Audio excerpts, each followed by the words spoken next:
to find the order of an integer modulo n, instead of considering all the powers of a, the exponents can be restricted to the divisors of phi n. तो अगर हमने दो का order find करना modulo n, तो हम instead की पहले दो की पावर एक पुट करें फिर दो की पावर दो, तो थोड़ा सा लंबा प्रोसेस हो जाएगा। हम क्या करेंगे 513 क्या डिवाइजर्स देख लेंगे। 5 13 12 होता है, इसके डिवाइजर्स देख लेंगे। तो अब ये वाली पावर्स लेंगे, सबसे छोटे वाली, फिर दो की पावर दो, फिर 3 4 6 7, नहीं तो हमें सारी पावर पुट करके देखनी पड़ती है 5 भी 6 भी 7 8 9 10 11 तक। तो हमें इतनी पावर्स पुट करने की ज़रूरत नहीं। अब हम सिर्फ जो 12 के डिवाइज़र हैं इनकी ही पावर्स पुट करेंगे। इनमें से जो सबसे छोटी पावर 1 बनेगी that will be the order of 2। जैसे अब 2 की पावर 1 पुट करके देखेंगे, 2 कॉन्ग्रुएंट टू 1 नहीं आ रहा मोडुलो 13, तो अब 2 की पावर 2 पुट करेंगे, फिर 4 कॉन्ग्रुएंट टू 4 आ रहा है मोडुलो 13। तो इसी तरह अब 3 पुट करेंगे तो 8 आ रहा है, 4 पुट करेंगे तो 16 आएगा। 16 जो होता है फिर 13 से डिवाइड करके रिमाइंडर 3 बनता है, ठीक है। तो फिर भी 2 की पावर 4 कॉन्ग्रुएंट टू 1 नहीं आ रहा, ये 2 की पावर 4 कॉन्ग्रुएंट टू 3 आ रहा है। इसी तरह फिर है उसके बाद 6 पुट करेंगे, 6 पुट करने से भी कॉन्ग्रुएंट टू 1 नहीं आ रहा है। फिर हम 12 पुट करके देखें, अगर 12 पुट करते हैं तो 6 12 क्यों होता है, यहाँ पर 12 पुट करेंगे, यहाँ 144 होता है, 144 को 13 से डिवाइड करेंगे तो 1 आ जाएगा। तो 2 की पावर 12 कॉन्ग्रुएंट टू 1 आ गई मोडुलो 12, देयरफॉर 2 का ऑर्डर 12 आ गया। तो हम जो फाई एन है उसके डिवाइजर्स ही सिर्फ पुट करके देखेंगे। उसके बाद हमारे पास ये थ्योरम आती है, ए का ऑर्डर है के, तो हमने शो करना है a i congruent to a g modulo n if and only if i congruent to j modulo k. तो हमने पहले ये सपोज कर लेना और ये हमने प्रूव करने। तो suppose a i congruent to a g modulo n, क्योंकि ए एन की जीसीडी 1 है, क्योंकि ऑर्डर है तो ए एन की जो जीसीडी होती है वो 1 होती है। अब इसको इधर ले आएंगे तो ये बन जाएगा ए की पावर आई माइनस जे, तो ए की power i minus j congruent to 1 हो गया। और जो पावर इसको 1 बनाती है जो ऑर्डर होता है उसको डिवाइड कर जाता है, तो के ए माइनस जे को डिवाइड कर जाएगा।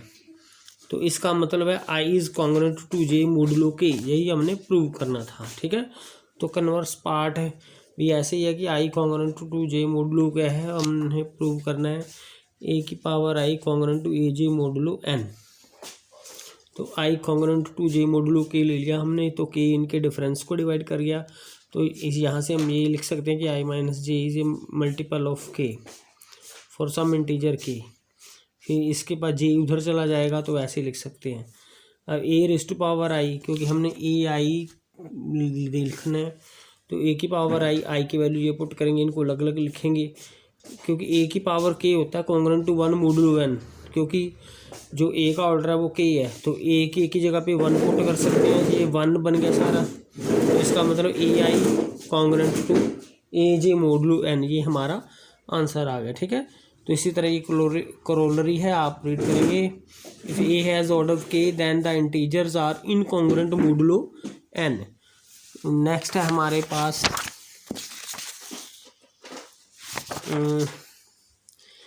इफ़ द अब ए का ऑर्डर के है मोडुलो एन, तो हमने शो फाइंड करना ए की पावर एच का ऑर्डर होगा ये k over G C D divided modulo n. तो अगर ए का ऑर्डर के है तो ए की पावर एच का ऑर्डर ये वाला होगा, ठीक है। तो इसका प्रूफ है डी एच के की जी सी डी, तो इसका मतलब जो डी होता है वो एच को भी डिवाइड करता है और के को भी डिवाइड करता है, तो वो इंटीजर्स मिल जाएंगे। एच डी का मल्टीपल, इसी तरह के भी डी का मल्टीपल लिख सकते हैं। अब ए की पावर एच की पावर एस करेंगे तो एच की वैल्यू पुट कर देंगे और एस की वैल्यू के बाई डी आ जाएगी, ये पुट कर देंगे तो ये डी डी कैंसिल हो जाएगा, ए की पावर के आर बन जाएगा। तो इसका ऑर्डर के है ए का, तो ये 1 आ जाएगा मोडुलो एन। तो ए की पावर ए एच की पावर ऐसे करते हैं तो कॉन्ग्रुएंट टू 1 मोडुलो एन आ जाता है, ठीक है।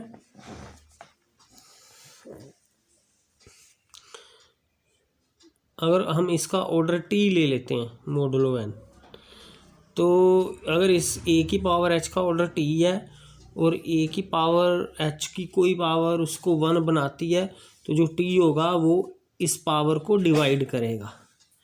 तो टी जो है इसको डिवाइड कर गया एस को। उसके बाद अब ए की पावर एच टी ले लेते हैं, ए एच टी, तो ए की power h congruent to 1 modulo n है।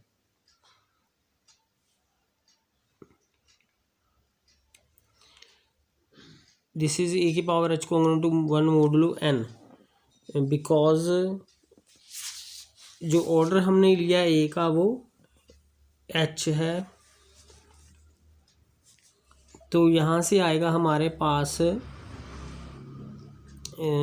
की पावर एच एस। तो यहाँ से क्योंकि ए की power h t congruent to 1 modulo n आ रही है, तो क्योंकि जो ए का ऑर्डर है वो के है और ए की पावर एच टी इसको 1 बना रही है और ए का ऑर्डर है के, तो के किसको डिवाइड करेगा, एच टी को डिवाइड करेगा। ठीक है, तो अब के की वैल्यू पुट कर देंगे ये वाली डी एस, और एच की वैल्यू पुट कर देंगे यहाँ पर डी आर।